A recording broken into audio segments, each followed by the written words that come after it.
Oh my gosh, folks, we are in the land of the wonderful and beautiful creation south of Ten Sleep, Wyoming on a ranch, the Lazy T Ranch. I thank Caden for joining us.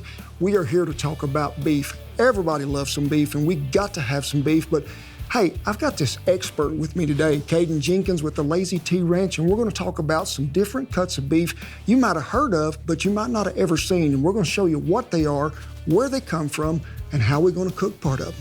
Well, you may have heard of the ribeyes, New Yorks, fillets. Those are staples in the home. But what we're gonna do is we're gonna dive deeper. We're gonna show you these intricate cuts that a lot of butchers have to take more time to get. I promise you, you're gonna enjoy them. Kent, we're in luck.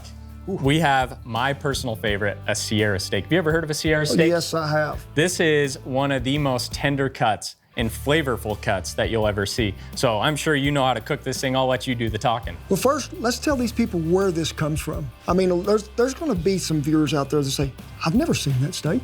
You know, so what part of the animal are we talking about here, Caden? We're sitting right back in the chuck roll. They gotta break that apart, and once that's broken apart, they can cut this triangular type cut off called the Sierra steak. This little cut is packed full of flavor, and it's tender as all get out. I always like to say it's like a filet mignon, but you get the tenderness of a ribeye since it's sitting close to that chuck roll. Yeah. And this steak, I mean, they've seen it. You still have some grain here that you're coming across, you know.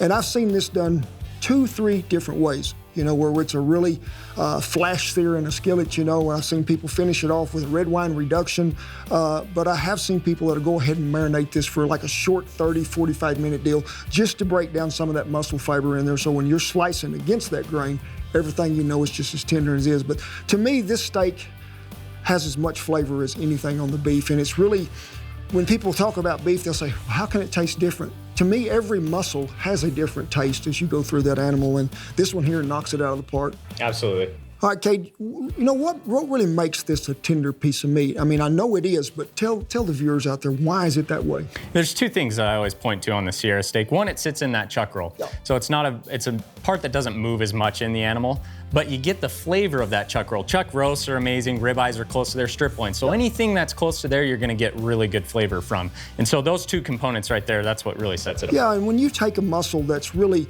sitting in there, not having to work like that, that's where that tenderness comes from, you know, and that's what we're after. And this steak is gonna deliver it every time.